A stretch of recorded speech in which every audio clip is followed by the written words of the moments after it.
Hello folks, welcome back to World Music. This week we're going to be talking about the music from Sub-Saharan Africa. The countries of Ghana, the Democratic Republic of the Congo in Central Africa, Zimbabwe, Uganda, Senegal and the Gambia, as well as the Republic of South Africa. As always folks, you can find this slide presentation on our Google Classroom if you wish to go through it at your own pace. Let's begin. So here is the country of Africa. The continent of Africa. There are many different countries that make up Africa, and today we're going to be taking a look at a few different sites. So for sites 1 and 2, it comes from the country of Ghana. Site number 3 is going to be coming from Nigeria. Okay. Site number 4 is coming from Central Africa, right in the heart of Africa, the Democratic Republic of the Congo. Site 5 is going to be coming from Zimbabwe. Okay, site number 6 is going to be coming from Uganda. Site 7 is going to be coming from Senegal, and this little strip of a country here called the Gambia, and yes, the is part of the name, the Gambia. And our last site, is going to come from way down south, South Africa. All right, so a little bit of background information. So Africa itself is the second largest continent in the world. It is home to nearly 3,000 separate ethnic groups. Many are urban areas, so many cities, but most are rural, so outside of a city.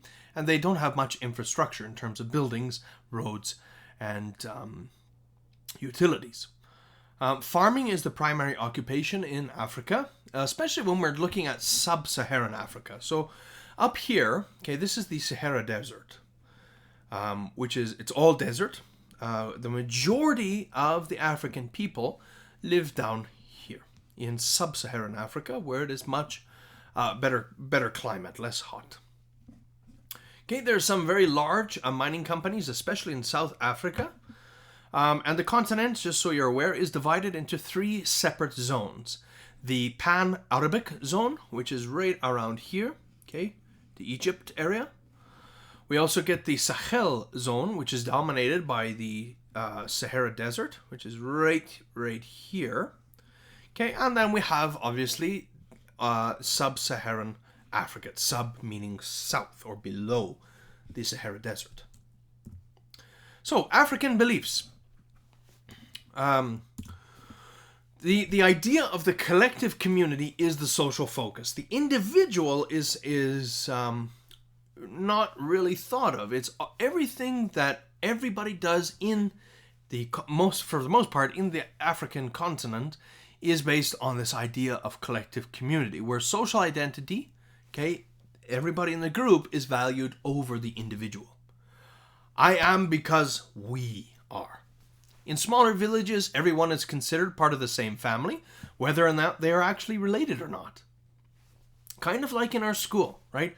Our class is considered a family, even though we're not really related at all. Okay, community includes, both living people as well as ancestors, people who are from the past and have passed away. Okay, that they still make part of that community. The idea of animism is prevalent, that everything has life. Trees, rocks, the wind, everything has life and is respected in that way. Just as everything has life, music has life, and it is part of life in everybody in Africa. Even though the most mundane tasks, the most boring tasks, such as canceling stamps at the post office, pounding millet for, bread and corn millet, or walking, they're all made more enjoyable by putting them to the rhythms of music. Music envelops every aspect of life, even if it's boring. So, African music principles. Well, it's all based on oral traditions. Everything is spoken. All the stories, everything from the past, the ancestor stories are passed down. The traditions are passed down, and they're given out through music. There's a focus, like we said, on the group over the individual. The importance of the collective community that characterizes traditional African life is reflected in three main activities: dance, call and response singing, as well as this idea of polyrhythmic instrumental performances. Polyrhythm meaning multiple rhythms at the same time. So dance, right? It can be formal, it can be informal. For the most part, it is informal. Okay, and it often takes place when there are large groups of people that are gathered. Then there are individual dances and crowd group dances. So there are dances where smaller groups or individuals will dance and perform and everyone else will watch. And then there are other dances, communal dances, where everybody will get up and dance at the same time. Excuse me. All right, now we reach our first country. And that is Ghana. So, Ghana is in West Africa, and it is the most familiar country to outsiders because this region is simply geographically closer to both Europe and the Americas. The bulk of Africans that were forced into slavery by the Europeans and sent to the Americas during the colonial period were unfortunately from this region, Ghana, from West Africa. As a result, cultural traditions of West Africa were disseminated, were spread out throughout the Caribbean and the Americas. Kente, the kente cloth, okay, these are types of textiles and clothing that is used by African Americans to represent their African heritage. And the Akan and other indigenous language, the Akan people in the Akan ethnic group, and the Akan language, okay, are usually spoken in West Africa, especially in Ghana. All right, so we come to our first site. Our first site is a song that uses the polyrhythmic ensemble. So pause the video here, head to our Google Classroom, and take a listen to this song. All right, so some first impressions, right? It's like a rhythmic kaleidoscope. You've got so many rhythms, different rhythms at different paces and tempos and styles coming together. And it's just this really amazing kaleidoscope of sound, of rhythm. Okay, it does not follow a beat, a set standard beat like we do in the West. Okay, and it's got this hypnotizing sound that agitates the listener's ears, right? It's almost like a buzzingness of the drums that is found all around us. Okay, we find drums, rattles, and bells, as you can see in this photo here. Okay, we have the dono drum, which is this really big drum here. It's sorry, not a drum. The dono, which is here. Okay, it's a double... No, it is a drum. Sorry, excuse me. It's the double-headed hourglass-shaped drum, and we have the hourglass shape here. Okay, and it can be struck or hit from either side. Usually one side is hit with the mallet, the stick here, and the other side is hit with the hand. Okay, and we get this call and response that it's found here. Now, polyrhythm, okay... There is kind of a set beat in polyrhythm, kind of. And it's usually 2 beats against 3 beats. So we go 1, 2, and it's usually at the same time, right? So if you can do it, so try this, okay? Tap on your knee, 2 beats. 1, 2, 1, 2, 1, 2, 1, 2. Now on the table, I want you to try at the same time, okay? Tap 1, 2, 3. But your ones are always going to line up. Oh no, see, I can't, that's really hard. 1, 2, 1, 2, 1, 2. Yeah, that's tough. It's bum, bum, bum, bum, bum, bum, bum, bum, bum. 1, 2, 3, 1, 2, 3. So if my hands are in 1, 2, 1, 2. 1, 2, 3, 1, 2, 3, 1, 2, 3, 1, 2, 3, 1, 2, 3, 1, 2, 3. Ba ba ba ba ba ba ba ba ba ba ba ba ba ba. That's hard to do. It's kind of like that thing on TikTok where you see, right? It's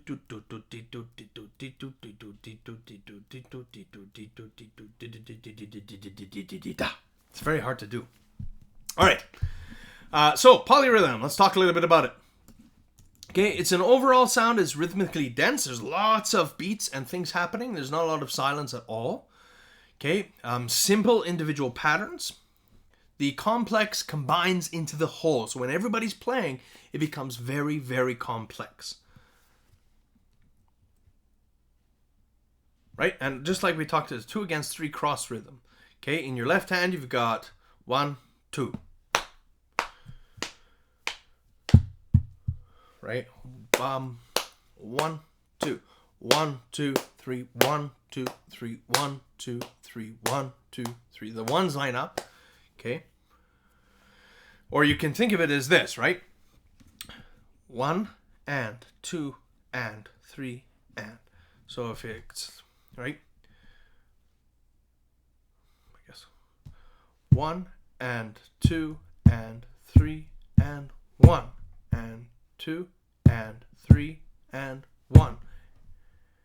Right? So if you have 1 and 2 and 3 and 1 and 2 and 3 and 1. It's quite hard. But once you practice it, it's not too bad. Okay, cultural considerations of the country of Ghana. So, recreational bands. They play at wakes, they play at funerals, they play at annual festivals. We have master drummers in the polyrhythmic ensembles. Okay, they oversee all aspects of a performance, including the vocals and the dance. Okay, the master drummer knows a multitude of rhythms that work with a performance, and the master drummer is responsible for helping each musician to fit within the group. Our next site is the talking drums. Okay, so the drum that you see on the right here is called an mpinten. Okay.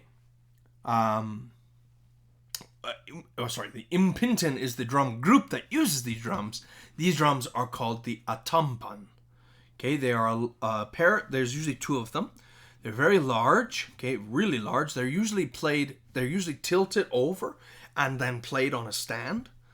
Okay, they have hollow heads.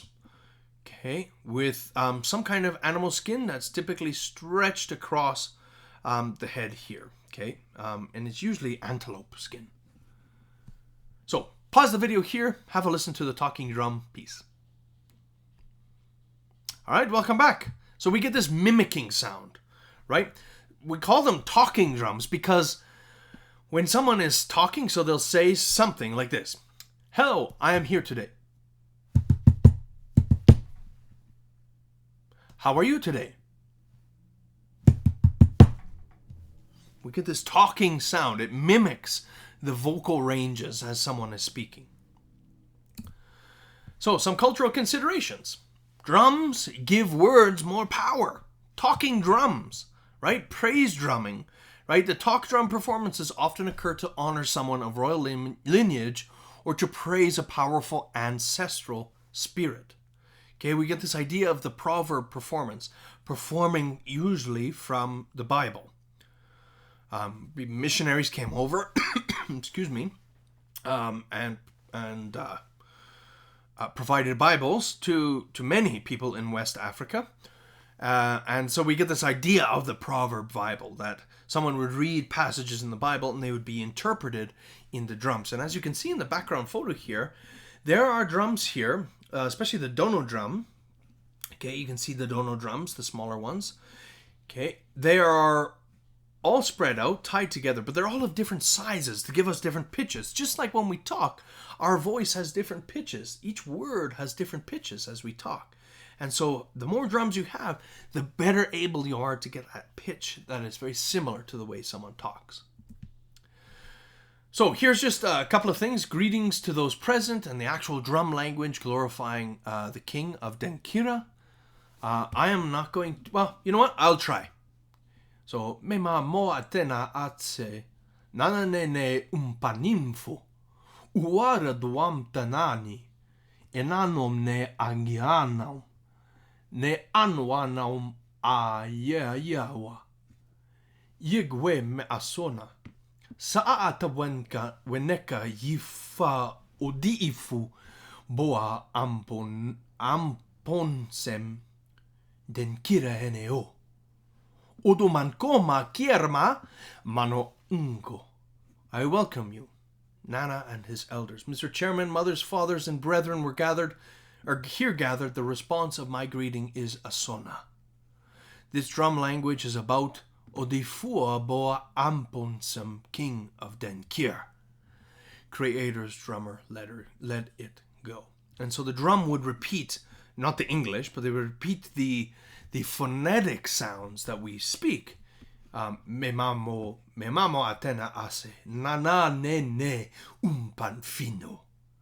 They would repeat that in the drums. All right, we come to our third site here, the Palm Wine High Life song from Ghana. Pause the video here and have a listen. All right, so first impressions. It's very easygoing. You can hear the guitar sound. We call it the palm wine guitar. It is a very popular music style from Sub-Saharan Africa, known for its association with musicians who frequently played for drinks instead of money, including the type of drink called palm wine. This music inspires you to sway, right? It inspires you to get moving, just to move back and forth to the beat. Okay. There's that polyrhythmic melody that we hear from the percussion section. Okay, the interlocking guitar grooves. And we also hear some instruments that we have not talked about yet. We have the acoustic guitar, the claves, which are two pieces of wood that are clinked together. Okay, and the apremprensema, which is a low-pitched lamellophone. Talking about the apremprensena, which is very challenging to say, you can see it here. This is the apremprensena. Now, high life styles, okay, it's actually a giant box with pieces of metal that are that have different lengths, and they are plucked. It's a plucked lamellophone. Okay, remember, high life styles, it's a broad label that is applied to a variety of urban popular music traditions throughout West Africa, especially in Ghana. Okay, and palm wine style is all about the amateur musician. Okay, nobody's here to make a killing and money. People are playing for the enjoyment of playing music, and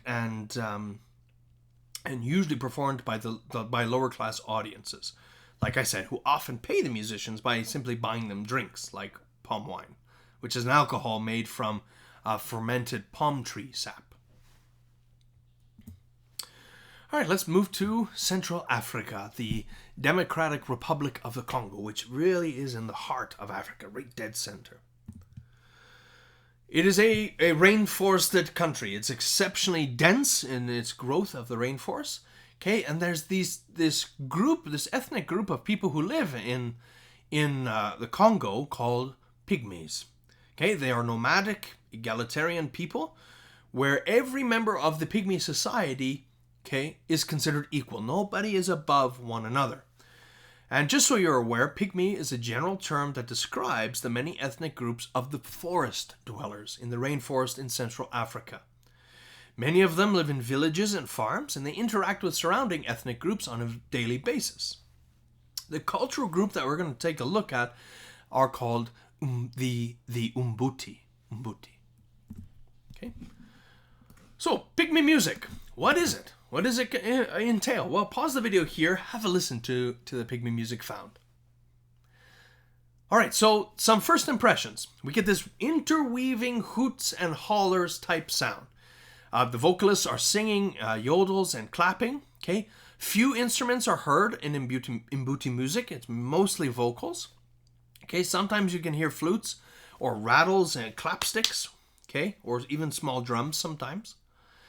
But we get the same style, right, that we had in the polyrhythmic drumming as in the vocals. So we get polyrhythmic vocals where multiple people are singing at different tempos, but they're kind of within the same musical style. Okay? Call and response. So I say something, you say something. I respond, then you respond. And it goes back and forth like that. And you can really hear that with the hoot and holler sound. Okay. Cultural considerations. Wow, that looks kind of cool. I didn't do that intentionally. The majority of the instruments are portable. They're small to be carried around through the jungle. And remember, The voice, the instrument of choice in Mbuti music, is carried everywhere with you. Okay, everything is based on the community. Remember, the community over the individual, and communal performances where everybody comes together and performs is really big. Everybody is equal. There's not somebody higher than another. There's no chieftain or king or hierarchy in the pygmy ethnic groups. Okay, and the idea again of animistic beliefs, right? Everything has a life. Everything has a purpose. The trees, the wind, the water, the dirt, the earth, the sun, the moon, everything has a life. Now we come to our third country, Zimbabwe. Okay, Zimbabwe is located in East Africa, has very, very large, vast grasslands with impalas, hippopotamuses, crocodiles, hyenas, and baboons. But the main tourist attraction in Zimbabwe, or even I would say in East Africa itself, is Lake Victoria and Victoria Falls. And Victoria Falls, like I said, is one of the most attractive tourist destinations in all of Africa. It's a very country full of mines, okay, and most people earn a living as farmers, typically growing tobacco and various foodstuffs. It is a former British colony, okay? It is formerly known as Rhodesia. So before it became Zimbabwe, in 1980, it gained independence, and they decided they want to change their name, okay? The British had given the name Rhodesia, but they wanted to change it back to a more traditional, more Africanized name of Zimbabwe. But as a consequence of the British colonialism, okay, the official language of Zimbabwe is English. Now, there are many indigenous languages that are spoken as well, but primarily everybody speaks English. The Shona ethnic group, okay, they consist about 80% of the population of Zimbabwe, and they have their own distinctive musical instruments, the Imbiridza Vadzimu. And here we have our plucked lamellophone. Okay, the Imbira, or Imbiridza Vadzimu, okay, it is a lamellophone, okay, made up of scrap metal parts, okay, and you can actually see we have Coke bottle and beer bottle caps here, and now these bottle caps, there's a bit of a space between the staples or the nails here that are embedding them in, and they can actually be shaken as kind of like a rattle or a kind of like a tambourine sound as these things are plucked. So pause the video here, have a listen to the Imbira, and let's talk about it once you return. All right, welcome back. So the polyrhythmic music box, otherwise known as Imbira, okay, it sounds very much like our, when we get those music boxes as a child, the ballerina spins around and you get I don't know, I just made that up. I don't think a ballerina spins to that music, but anyways, that's the polyrhythmic music box, okay? The Imbira, it has that same plucked sound, okay? The tones are produced, remember, through plucking these metal strips, and each of these strips here is different lengths, and because they're different lengths, depending on the length, it's going to give us a different pitch. Now, there are two parts to the Imbira style of music. Okay, we've got the kushaura, which are the higher note patterns, okay, which you can find at the top row here, because the top row of the metal strips are shorter, they're going to give us a higher pitch. And then the other section of this type of music is called the kutsinhira, which is the longer pieces of metal here that give us the lower pitch. Okay, and what you don't see in this picture is the hosho, which is a gourd type rattle. It's a, actually, you know what? We have a picture of it all the way over here. Okay, the hosha. It looks very similar to this. It's a gourd that has been dried, and it's wrapped in threaded seashells, usually, to give that kind of rattly sound. Okay, so that was the Imbira from Zimbabwe.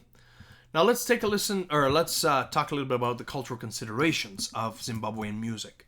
So the Shona, like I said, they make up 80% of the Shona ethnic group, makes up 80% of the population of Zimbabwe, and they use the mbira in a variety of different contexts, such as storytelling, entertainment, and rituals.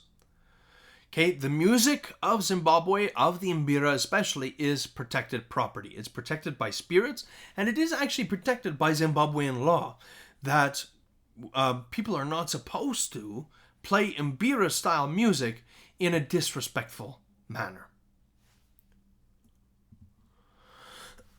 Excuse me. All right, let's move to Uganda. So, Uganda is very close to Zimbabwe. It neighbors Zimbabwe. And Uganda has the second largest freshwater lake in the world. It is Lake Victoria that feeds over into Victoria Falls in Zimbabwe. Chimpanzees roam throughout the jungles, and leopards hunt in the grasslands of Uganda. Most inhabitants, so most people, are agriculturalists. Most people are farmers, okay, as well as fishermen along the lake. Okay, there are thatched huts that can still be found in rural areas. It used to be called the Kingdom of Buganda, not Uganda, but Buganda. Okay, it used to be the region's most major power in East Africa. But then when the British came over and colonized, that kingdom fell. From 1971 to 1979, we get Idi Amin. Okay, Idi Amin. He took control of the government in 1971, and he really clamped down on everything and put in this reign of terror. Okay, and he actually, sadly, massacred more than 300,000 Ugandan citizens, especially if they were not of the Shona, if they were not of the traditional ethnic group found in Uganda. Okay, so our sixth song is the Akadinda. Okay, it's a very large, heavy xylophone. Okay, so pause the video here, have a listen to the song found on Google Classroom. All right, welcome back. So the Ndinda sound is, Akadinda, is very super dense. There's tons and tons of sounds always being played. There's no stop in the music. We get this idea of the rush hour sound, right? Cars zinging past, lots of traffic, and as you can see, it's a very large instrument that is not easily portable, and it requires a number of people to play. And here we have 4, 5, 6 different people playing the Akinda, okay? And that's where we get this rush hour sound from. There's no break in the playing at all. So, the Akadinda. It is a large, heavy log xylophone with 17 to 22 bars. Okay? It's usually placed on the ground. And some of the largest bars are huge. They are 2 feet long. Okay? The mallets are made out of either straight pieces of softwood, or they have a hook shape that then strikes. Here we have softwood. Okay? And you get this sound, the triple interlocking pattern. Because we have so many players playing at the same time, we have this triple interlocking pattern, which, I kid you not, you can get about 600 different beats being played in 1 minute, which is pretty crazy. So, some cultural considerations. It is considered a royal instrument, the Akadinda. Okay, it is the most challenging and the most highly respected musical tradition in Uganda.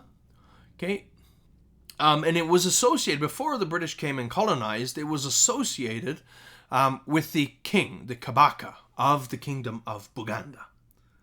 And so the king would have a group of instrumentalists follow him around, carrying one of these instruments wherever the king went.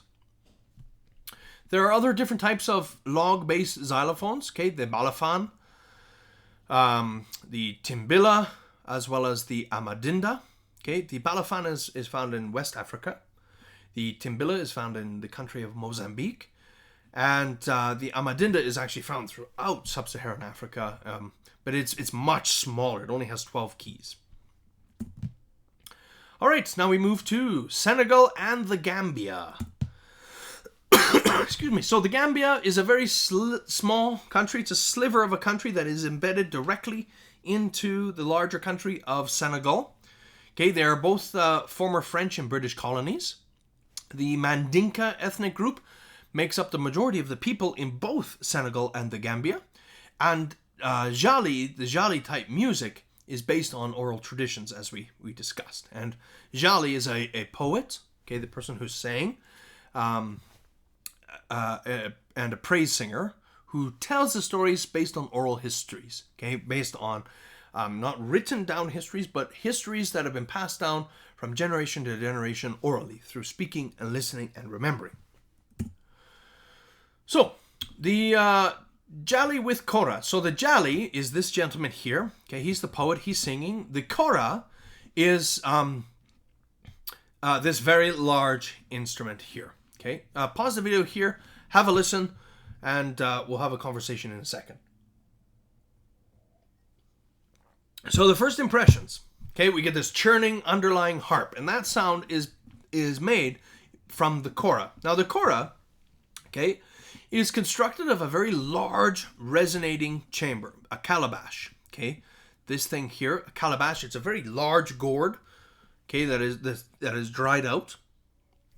Okay, it's cut so that the face of the instrument can be covered with cowhide. Okay, so over here you can actually see it through the hole here, the resonating hole. It's covered in cowhide. Okay, so it's cut in half and then covered in cowhide. And the strings, okay, they're typically made out of fishing line. So all these strings are typically made out of fishing line, and they're plucked to give a certain sound.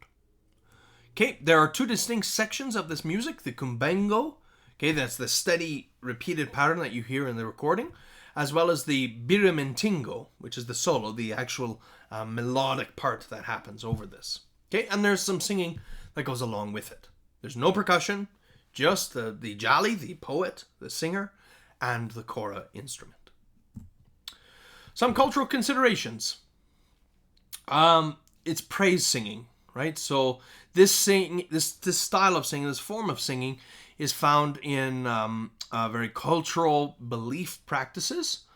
Okay, and we get this idea of spraying. The descendants of Khalifa, which is a famed warrior from Senegal, okay, rewards musicians, okay, for his gracious praise by spraying him either by placing money on their forehead, okay, usually after the performance, or by putting money in the instrument itself, okay, usually through the resonator hole. And you can see here there's a resonator hole here where people would then put money in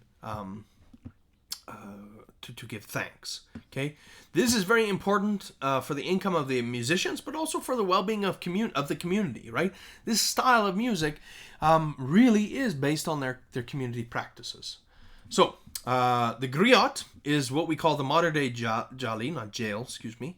Okay, it's the French term for a wandering minstrel. Right, in the West here we would call these types of people buskers. They would travel around to earn their money and play for small amounts of money. All right, we come to our last country, the Republic of South Africa, otherwise known as simply South Africa. Okay, lots has happened here. We've got the group called the Afrikaners, who are the descendants of Dutch colonialists, and the mixing of the Boersen South Africa, the Boers of South Africa mixed with Dutch colonialists. Okay, and we get the best known African king, Shaka Zulu, okay, who used his training, traditional hunting training and traditional war training, to really establish himself in South Africa. Okay, and he uprooted many indigenous groups in the process of establishing one of the area's most powerful kingdoms, the Zulu kingdom. Okay, but then we get colonialism, and colonialism brought with it apartheid. Now, apartheid, okay, is not an English word. It is an Afrikaans word, which means separation. There's nothing simple about this word. Apartheid means to separate. And this was a policy, apartheid was a policy enforced by the British, a policy of racial segregation and political and economic discrimination against non-Europeans in South Africa. Following the discovery of diamonds in 1867 and of gold deposits by 1886, the Afrikaner and British communities were at odds. By 1902, the British had overwhelmed the Afrikaner armies, and they brought in this scorched earth policy, where they quite literally burned the land and salted it so nothing would grow, and that forced many women and children into concentration camps. And really unfortunate is that in those concentration camps, 20,000 Afrikaners died and 14,000 indigenous Africans died. But then came along Nelson Mandela, who really pushed for the end to apartheid. He went to jail for it and was in prison for a very long time, but he didn't stop his protests, even though he was in prison. And when he got out, he actually received a Nobel Prize and was very influential and instrumental to the end of apartheid in South Africa. Now, don't get me wrong. In South Africa, there's still racism and segregation happening. But the era of apartheid, the true nature of apartheid in these concentration camps and the scorched earth policy has ended. All right, so we get to the music of South Africa, the Mbube vocal choir. Okay, very famous style of music that you can hear in such films as The Lion King. So the first impressions, pause the video here, have a listen to our last piece of music here, the Mbube vocal choir. All right, so the first impressions that we get is we get this deep, lush harmony, these wonderful sounds coming out from all of the singers. There's no instruments, okay? Sometimes you get an all-male choirs, okay? But in the more recent 20th, 21st century, we get female choirs as well, or a mixture of both. Okay, we get, there's a dominant lead vocalist who's kind of our soloist, as well as bass-heavy backing vocals. Okay, there are two different sections to an Mbube vocal choir. We have the controller, who's the solo voice, and we have the chord, which is the rest. All right, some cultural considerations. The roots of Mbube music are thought to have originated during the lifetime of Shaka Zulu, okay, our most powerful king in this region. There are townships that were developed here. Okay, there are many unique music traditions that come from the labor camps, or what we call townships, in which most non-white people were forced to live during the years of apartheid. And in those townships, specific styles of music, such as the Mbube style, came out, and it really now has grown quite large in the 20th and 21st century. There's also competitions for Mbube style of music, okay? As well, we get this band, Iskathamia, okay? It means to walk like a cat, right? And so if you listen in The Lion King, there's parts of that music where you have the Mbube style vocalist singing as the lions are walking, and that is where this Iskathamia kind of idea and term comes around. And the best known Mbube style is Iskathamia, and it was popularized by a very well-known group from Ladysmith, Africa, called Ladysmith Black Mambazo. Okay, and very interesting enough, they worked with Paul Simon on his album Graceland that came out in 1986, and they won a Grammy along with Paul Simon for that album. They shared it with him, and then they won their own Grammy for their own recorded album called Shaka Zulu in 1988.